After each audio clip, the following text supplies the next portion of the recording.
आप सभी का स्वागत है आपके अपने यूट्यूब चैनल जी के भाई रमन पर। हम दोस्तों प्रायद्वीपीय भारत के बारे में पढ़ रहे थे। प्रायद्वीपीय भारत में हमने प्रायद्वीपीय भारत के अंदर जितने भी पठार आते हैं हमारे, जैसे कि मालवा का पठार, छोटा नागपुर का पठार, सतपुड़ा पर्वत, इन सब के बारे में हमने जान लिया था। आज हम उससे आगे की बात करेंगे, यानी कि हम जाने तो पश्चिमी घाट और पूर्वी घाट के बारे में बात करेंगे, जो कि प्रायद्वीपीय भारत के ही भाग हैं और प्रायद्वीपीय भारत के अंदर ही आते हैं हमारे।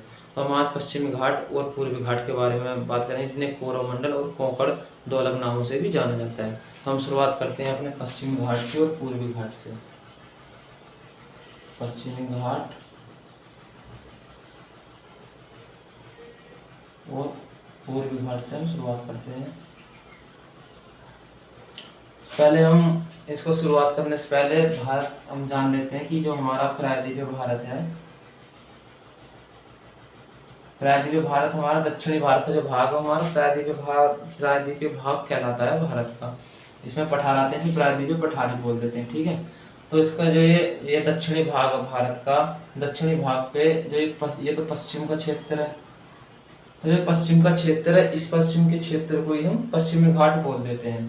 तो इस पश्चिम में जो ये हमारा पश्चिमी घाट शुरू होता है, ये मैंने कल आपको पठार तो बताए थे, दक्कन का पठार महाराष्ट्र तक होता है, और मैं जो उस महाराष्ट्र से नीचे जो आता है हमारा ये गुजरात आता है।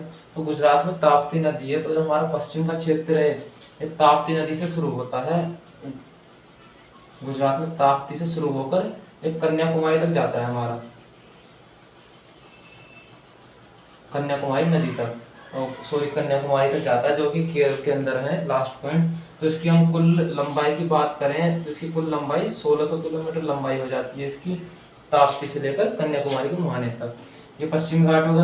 अब इसको पश्चिमी घाट को और भी बहुत से नामों से जाना जाता है, जैसे कोकर तट, मालाबार तट और कन्नड़ तट के नाम से जाना जाता है। और हम इसकी बात करें, कोकर तट की बात करें इसमें कि इसे कोकर तट कहाँ से कहाँ तक बोला जाता है, तो कोकर तट इसको बोला जाता है, ये हमारा महाराष्ट्र है, महाराष्ट्र से गोवा तक, ठीक है। और इसकी हम कन्नड़ तट की बात करें, कन्नड़ कहाँ से कहाँ तक बोला जाता है इसको, क्योंकि इसको कई नाम से बोला जाता है पश्चिमी घाट को। वैसे तो मेनली पश्चिमी, पर पश्चिमी इसके कई उपनाम हैं, जैसे कन्नड़ है हमारा गोवा से कर्नाटक तक,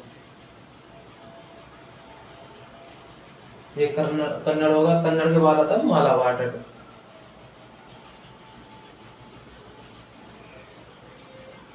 मालाबार को बोला जाता है कर्नाटक से मंगलोर तक जितना भी भाग रह जाता है,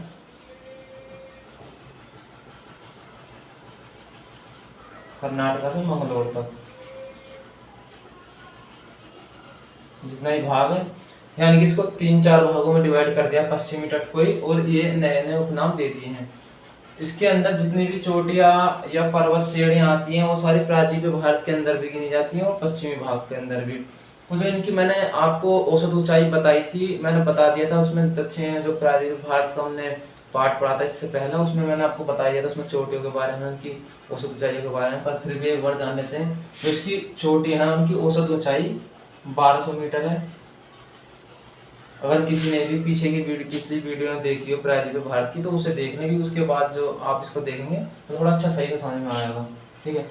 और अब इसकी बात करें, इसको 2 नामों से और जानते हैं, एक तो उत्तरी सह्याद्री, पश्चिमी घाट को उत्तरी सह्याद्री और दक्षिणी सह्याद्री 2 नामों से जाना जाता है, दक्षिणी सह्याद्री, ठीक है। हम बात करें दक्षिणी सह्याद्री और उत्तरी सह्याद्री के नाम से क्यों जाना जाता है, क्योंकि इसको 2 भागों में डिवाइड कर दिया। जो इसका उत्तरी भाग, पश्चिमी घाट का उत्तरी भाग उसको उत्तरी सह्याद्री, दक्षिणी भाग उसको दक्षिणी सह्याद्री। अब इसका उत्तरी सह्याद्री का जो भाग है इसमें हमारी 2-3 चोटियां आती हैं, जो कि हमारी महत्वपूर्ण, वहां से नदियां भी निकलती हैं, जिसमें हमारे जो उत्तरी सह्याद्री है, उत्तरी सह्याद्री सबसे जो ऊंची चोटी है हमारी, इसमें कालसुबाई नाम है, कालसुबाई चोटी आती है हमारी, जिसकी कुल ऊंचाई 1646 मीटर है, ठीक है। जो कि ये उत्तरी सह्याद्री के अंदर आती है। और जो इसके बाद आती है, उत्तरी सह्याद्री के बाद दूसरे नंबर पे जो चोटी है इसकी महाबलेश्वर है।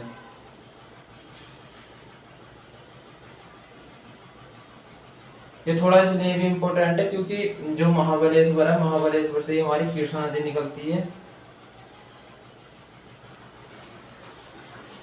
जो कि पूर्वी घाट की तरफ जाती है और पूर्वी घाट की तरफ समुद्र में जाकर गिर जाती है, बंगाली खाड़ी में डेल्टा बनाती है कृष्णा नदी हमारी। अब आती है दक्षिण सह्याद्री में। दक्षिण सह्याद्री की चोटियां, कुछ इम्पोर्टेंट चोटियां इसमें है। कुंद्रेमुख जो कि सबसे ऊंची चोटी है दक्षिण सह्याद्री की, और पुष्पगिरी।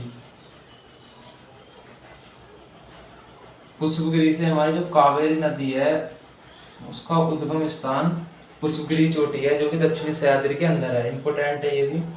इसकी मैं आपको ऊंचाई बताऊंगा, 1638 मीटर महाबलेश्वर। यहाँ से कृष्णा नदी होगी, पुष्पगिरी से कावेरी नदी होगी। ये उत्तरी सह्याद्री की हो गई और ये दक्षिणी सह्याद्री की दोनों चोटियां हो गई ऊंची, और ये उत्तरी सह्याद्री की होगी। ठीक है, पश्चिमी घाट की बात आ गई। अब पश्चिमी घाट में जहाँ इसका अंत होता है पश्चिमी घाट का, अब इसी के यहाँ पे जहाँ पश्चिमी घाट और पूर्वी घाट एक तरह से मिलते हैं, यहीं पे नीलगिरी की पहाड़ियां हैं, जिनको नीलगिरी की पहाड़ियां बोला जाता है।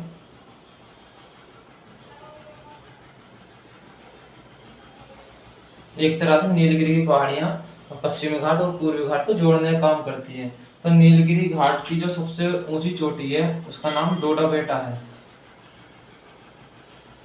डोडा बेटा इम्पोर्टेंट चोटी है। इसकी कुल ऊंचाई की बात करें 2637 मीटर की ऊंचाई है, जो कि दक्षिणी भारत की दूसरी सर्वोच्च चोटी है ये। ठीक है, तो एक तो ये पश्चिमी घाट की तरफ से इम्पोर्टेंट होगी नीलगिरी पहाड़ी की, जोड़ने का काम करती है पश्चिमी घाट को और पूर्वी घाट को। ये जो नीलगिरी पहाड़ी है ये तमिलनाडु और केरल के, मतलब जहाँ पर तमिलनाडु और केरल दोनों मिलते हैं, आपस में बॉर्डर है, उसके जो क्षेत्र आसपास क्षेत्र है वहाँ पर नीलगिरी पहाड़ियाँ हैं।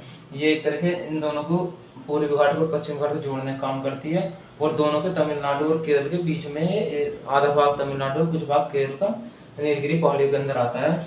और हम इसके बात करें, इसमें एक चोट मतलब जैसे नीलगिरी पहाड़ी होगी, इसी तरह की एक और पहाड़ी है अन्नामलाई की पहाड़ियाँ। ठीक है, वो भी यहीं पर है,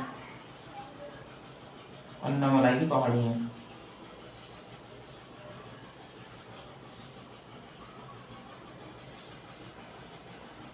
अन्नामलाई की पहाड़ियों में जो सर्वोच्च चोटी है इसके अन्नामलाई पहाड़ियों की, उसका नाम अनाई मुंडी है।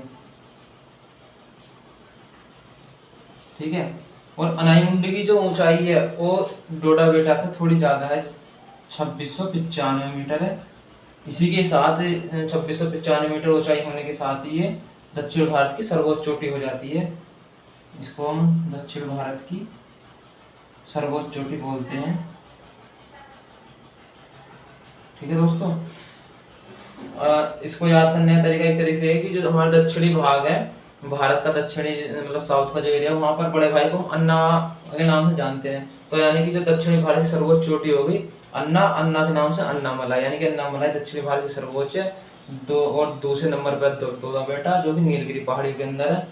अब इसके बाद जो बात आती है, यहाँ पर इलायची की पहाड़ियाँ पाई जाती हैं कुछ तमिलनाडु पश्चिमी घाट के अंदर।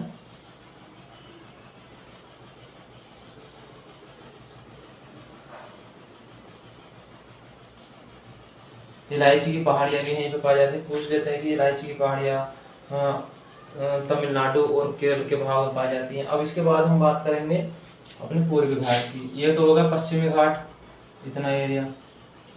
ठीक है, अब इसके बाद पूर्वी घाट आता है, इसका पूरब का क्षेत्र। पूरब का क्षेत्र हम बात करें तो पूर्वी घाट लगता है हमारा महानदी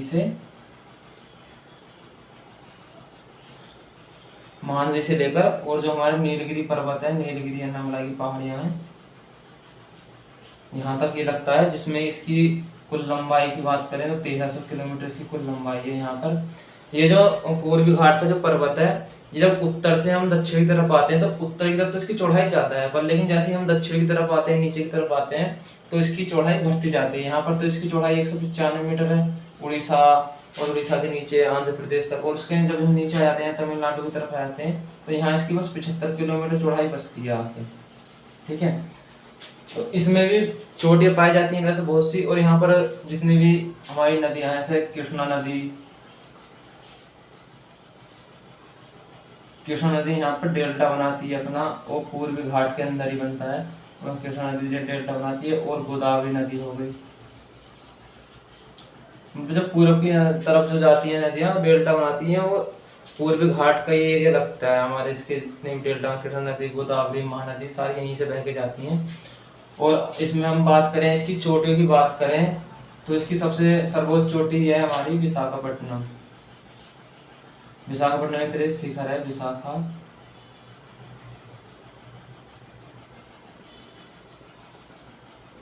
जिसकी कुल ऊंचाई 1680 मीटर है। ठीक है। और इसकी जो दूसरी जो सर्वोच्च चोटी है, सर्वोच्च शिखर है, पर्वत मान लो कुछ भी, तो उसकी जो ऊंचाई है वो महेंद्रगिरी पर्वत है। पर्वत क्या दो, शिखर कह दो, जिसकी 1501 मीटर कुल ऊंचाई है। ठीक है। विशाखापट्टनम और महेंद्रगिरी तो इसकी सर्वोच्च चोटी हो गई। और इसमें जहाँ हमारा कुड़प्पा यानी आंध्र प्रदेश का क्षेत्र की बात कर रहा हूँ मैं, कुड़प्पा और कुरनूल का जो क्षेत्र है, नल्ला, मलाई पहाड़ियाँ, पंचमलाई की पहाड़ियाँ, सभी कुरनूल और कुड़प्पा जो जिले हैं आंध्र प्रदेश के अंदर आते हैं। ये जिले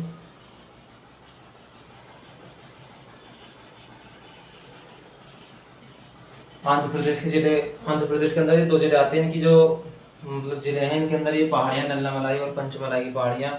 और इसके और दक्षिण में आएंगे हम तो यहाँ पर ये कर्नाटक और तमिलनाडु की साइड में सेवराय की पहाड़ियाँ पाई जाती हैं, सेवराय की पहाड़ियाँ, नल्ला मलाई की पहाड़ियाँ। और इसके कर्नाटक में ही सागवान के वन, पश्चिमी घाट की बात कर रहा हूँ मैं, सागवान के वन और हमारे चंदन के वन, यहाँ दक्षिण भाग में इंपोर्टेंट चंदन और सागवान की लकड़ियाँ ज़्यादा पाई जाती हैं। सेवराई की पहाड़ी पाई जाती है, पंचमलाई की, नल्ला मलाई की पहाड़ी पाई जाती हैं। और मैंने नीलगिरी पर्वत आपको बताया थी, जो नीलगिरी पर्वत है, नीलगिरी पर्वत पश्चिमी घाट इधर से और पूर्वी घाट इधर से जो जोड़ने का काम करता है। एक तरीके नीलगिरी पर्वत पर आकर ये दोनों जुड़ जाते हैं। यहाँ पर ये कर्नाटक का ये भाग जो है तमिलनाडु का है, तमिलनाडु, और इधर का जो ये भाग है ये केरल का है। तो कुछ भाग तो इसका तमिलनाडु में आता है, कुछ केरल में आता है। ठीक है। नीलगिरी की और अन्नामलाई की पहाड़ियों का सागवान चंदन के वन हो गए। और इनके ही बीच में एक पालघाट दर्रा है, पालघाट दर्रा है, जिससे कि तमिलनाडु से केरल के अंदर जाने का मार्ग है। दर्रा एक तरीके से जो पहाड़ियों के बीच में गैप होता है उसको हम मित्र दर्रा ही बोलते हैं। तो पालघाट दर्रा यहीं पर है। और एक दो दर्रे की बात करूं मैं तो हम पश्चिमी की तरफ, एक तो हमारा है थारघाट दर्रा, एक है भोरघाट दर्रा। ये दर्रे दोनों उत्तरी सह्याद्री में पड़ते हैं, उत्तरी सह्याद्री यानी महाराष्ट्र के अंदर पड़ते हैं। ये जो हमारा ये मुंबई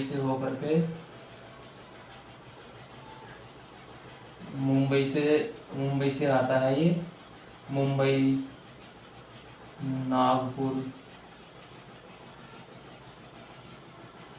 और कलकत्ता को होकर चला जाता है। और जो भोरघाट दर्रा है ये मुंबई से शुरू होकर के मुंबई, पुणे और चेन्नई की तरफ आता है।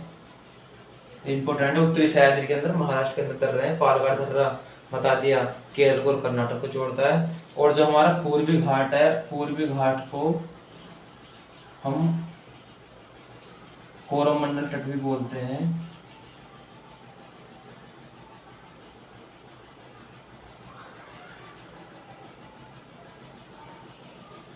ठीक है। इसको कोरोमंडल तट भी बोला था। कोरोमंडल तट इसलिए बोला था क्योंकि जो उत्तर पूर्वी मानसून है हमारा, उत्तर पूर्वी मानसून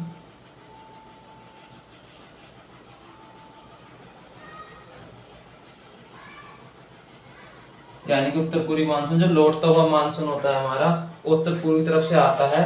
और इधर से आते हुए सबसे ज्यादा वर्षा जो करता है उत्तर पूर्वी मानसून, ये हमारा कोरोमंडल तट यानी पूर्वी तट की तरफ ही जो कोरोमंडल तट है तमिलनाडु का आसपास का क्षेत्र, आंध्र प्रदेश का, यहाँ पर सबसे ज़्यादा वर्षा पड़ता है, इसलिए इसको कोरोमंडल तट भी बोलते हैं।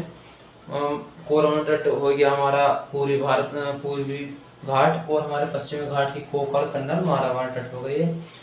दोस्तों अगर आपको हमारी वीडियो अच्छी लगे तो लाइक करें, शेयर करें, और जो कोई भी हमारे चैनल पर नया हो तो पहले तो हमारी पहली वाली वीडियो देखें, जिससे कि आपको ज़्यादा समझ में आए, और मैं आशा करूँगा आपको अच्छा समझ में आया हो।